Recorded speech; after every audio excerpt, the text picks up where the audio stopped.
there is a software called SoulMove software for configuring the parameters of the inverter. So to configure the inverter, the configuration is divided into 4 parts. There's my menu, which is an option for SoulMove software.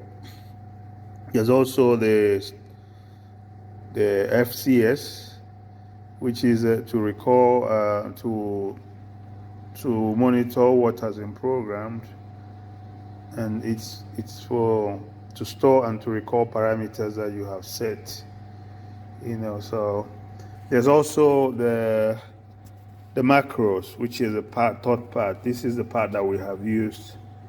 We have used the macros, but at the same time, we used the general macros, and we went into the full. The third one is the full access to all the parameters. We can modify everything. So I have now changed the wiring to 3 wires to the 3-wire configuration, and put push buttons. So we have 3 push buttons here. This one is for stop, this is for forward, and this is for reverse. Initially, when I installed this, it would not run, and I've been trying to. I think I'm going to try to access the parameters of the ramp and see if I can get it to run until when I installed the potentiometers was when I could be able to raise the speed and get it to run. So it's what happens is that I just put 24 volts that's coming from the inverter. Here we have 24 volts. So I've just put that 24 volts. I've just moved it to just distributed those 24 volts here in the 3 switch, in the three push buttons. So they each have 24 volts here, and then this is digital input 1 is on the stop button, the normally closed contact of the stop button. Digital input 2 is on the forward.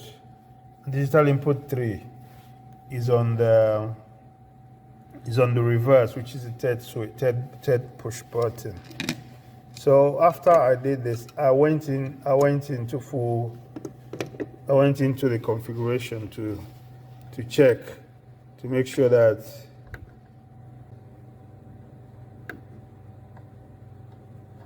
they're all in the address that they're intended to be in.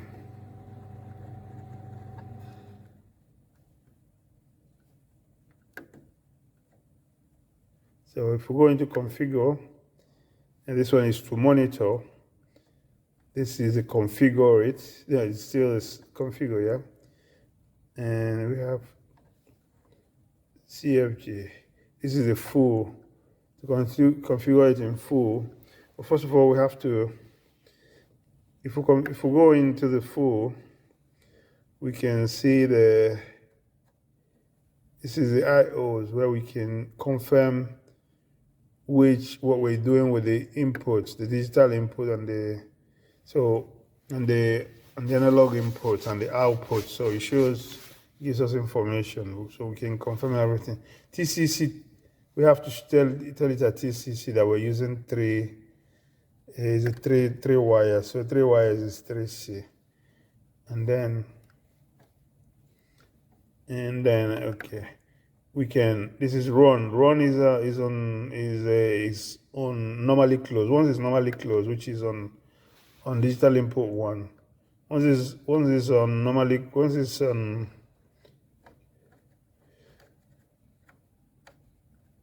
So run is on digital input 1, which is a stop button.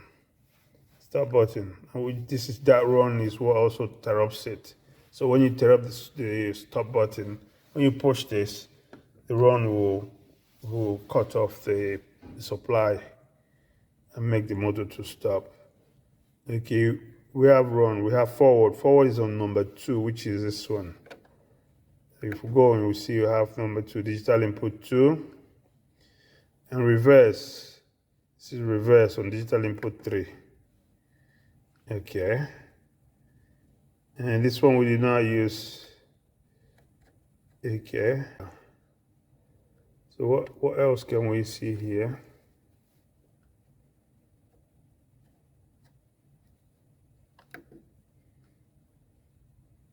Configure.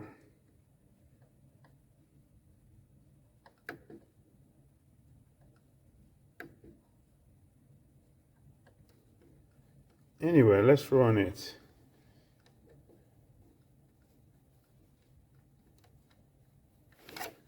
Okay. Let's make it run. So this is forward.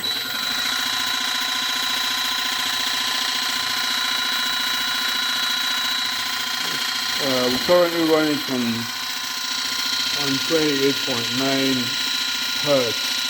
So you can either increase the speed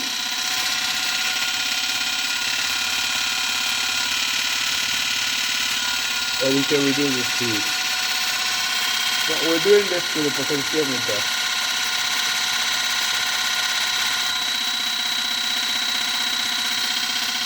So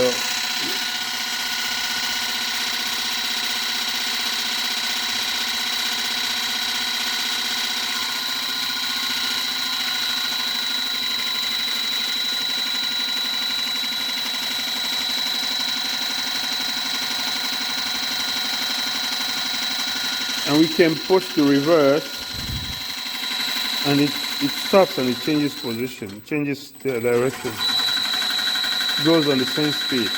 So I reckon you can put it in different ramps, different speeds, well, different accelerations when it's starting and when it's stopping. So but these are the things I'll have to program in the next few days. So if you give it forward, it stops and it goes in the other direction.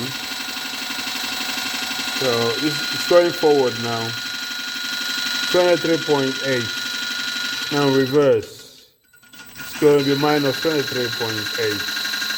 It's going the same direction, the same speed in the other direction. If you push stop, everything stops. It's running, so push the E-stop.